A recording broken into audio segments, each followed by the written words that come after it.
Ya. Nah, coba saya mau lihat Bapak Ibu sekalian, ayah bunda sudah nyala semua ya layarnya. Layarnya sudah nyala. Coba diangkat tangannya, jempol kanannya coba diangkat, ditunjukkan ke kamera. Nah, oke. Ya, lihat semuanya diangkat, ditunjukkan ke kameranya. Ya, di sini ada jempol kanan.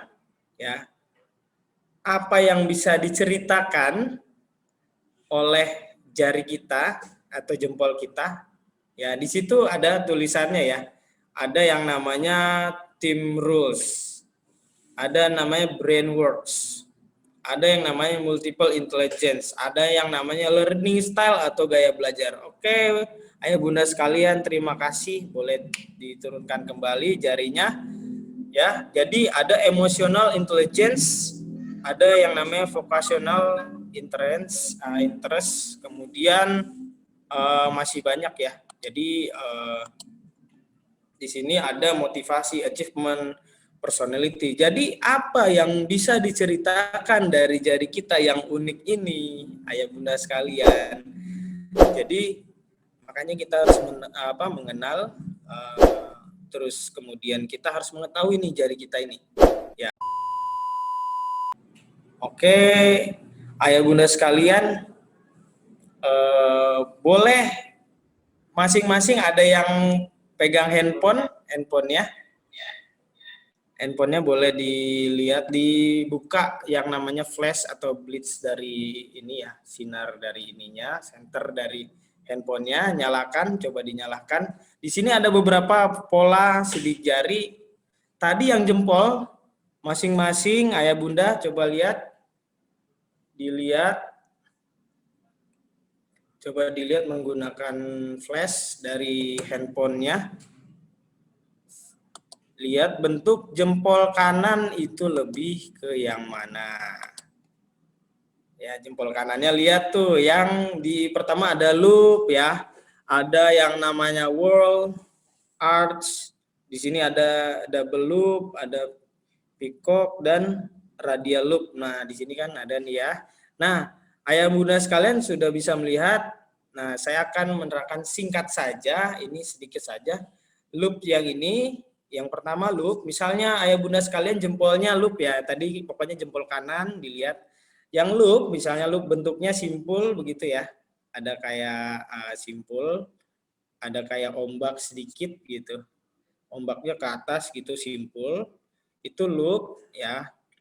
Ini jadi jempol itu menceritakan tentang motivasi kita. Jadi lebih kepribadian kita, lebih ke arah mana. Kalau misalnya loop itu lebih afektif, atau orangnya feeling, lebih perasa, seperti itu. Ini contohnya. Kemudian ada wall, di situ ada wall bulat ya, seperti apa, obat nyamuk ya. Nah, coba lihat di jempolnya ada nggak wall-nya gitu. Nah, sini tadi yang lebih ke arah cognitive learner ya, lebih ke arah bagaimana rasionalnya, lebih ke arah bagaimana dia menggunakan yang namanya kognitifnya, atau dia itu anak yang ketika kita diberikan satu tujuan, satu hadiah atau satu bentuk apresiasi, dia akan mengejar itu, misalnya tadi menggunakan rasionalnya. Kemudian yang arts ini seperti tadi yang anak yang reflektif ya. Jadi ketika anaknya dididik dengan yang sesuatu yang tidak baik, maka besarnya dia akan terbawa itu sesuatu yang didapat sejak kecil yang tidak baik pula.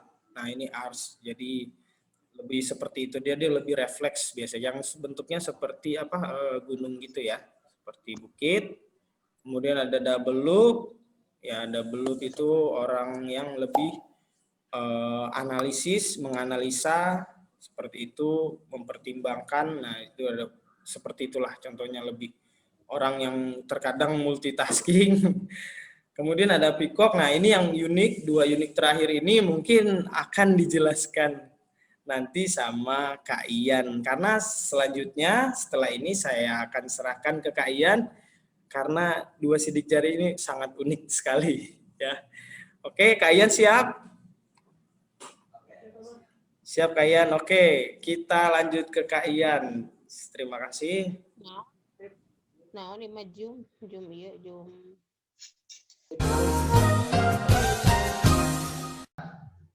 Nah, ini udah pada jelas belum nih Bapak Ibu? Ya. Jadi apa yang sudah disampaikan sama Kak Febri itu udah cukup jelas belum? Nah, jadi kalau misalkan nanti sambil berjalan nantinya ini saya sambil lanjutin materi yang disampaikan sama Kak Febri. Tolong Bapak Ibu kalau misalkan ada yang bertanya, tolong ditulis ya, ditulis di chat apa yang masih bingung atau ada yang masih ditanyakan. Nanti akan ada sesi tanya jawab. Gitu. Nah, itu paling nanti dari Kak Lana ya. Tolong Kak Lana nanti disortir. Oke, untuk selanjutnya ini di sini saya akan memberikan sebuah penjabaran sedikit kaitan 2 sidik jari yang kita sebut tuh mungkin apa ya? Kalau di kasta sidik jari ya sebenarnya sih kita nggak ada kasta-kastaan ya, cuma kalau dibilang kasta ya ada kastanya di keunikan ya. Jadi sidik jari peacock dan radial loop ini sangat jarang. Ya, jadi kalau misalkan dibilang presentasinya dari 100% itu paling enggak sidik jari peacock sama radial loop itu cuma di angka 10%. Ya, 10% pun juga itu masih terlalu banyak. Gitu, bahkan di hitungan bisa 5%.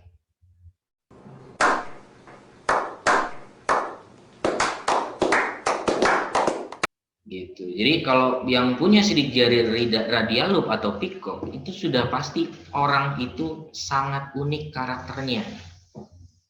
Gitu. Contohnya adalah pertama orang peacock ya.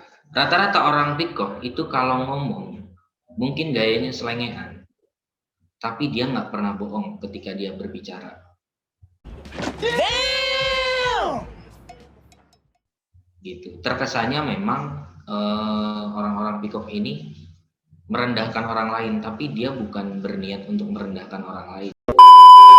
Nah, terus yang selanjutnya yang terakhir itu radial loop. Nah, radial loop ini lebih jarang sekali gitu. Jadi kalau dibilang ketemu sama orang radial loop, klien saya udah 2000 orang. Saya ketemu orang radial loop itu bisa dihitung jari.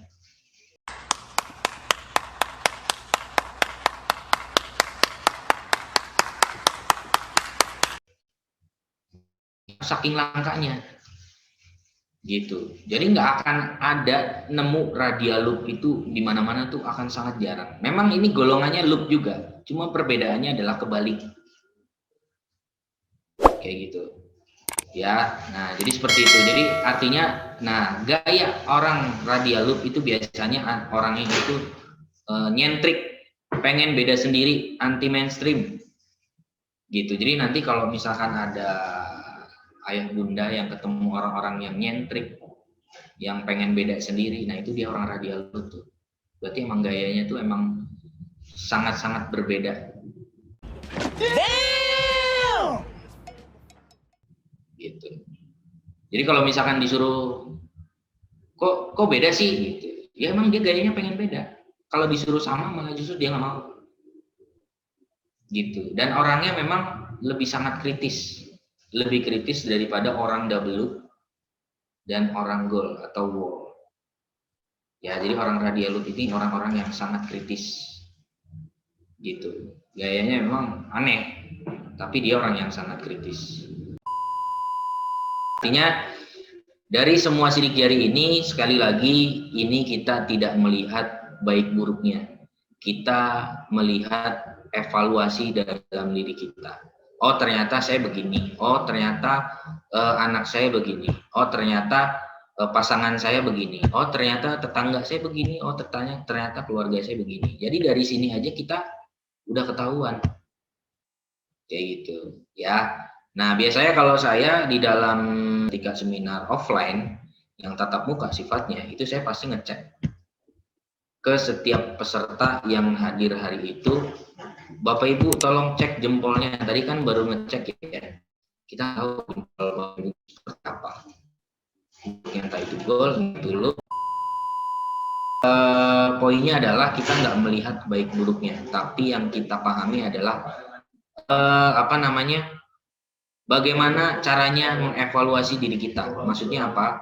Berarti kita udah tahu kelebihan dan kekurangan kita masing-masing dan bagaimana kita mengoptimalkan apa yang sudah kita miliki.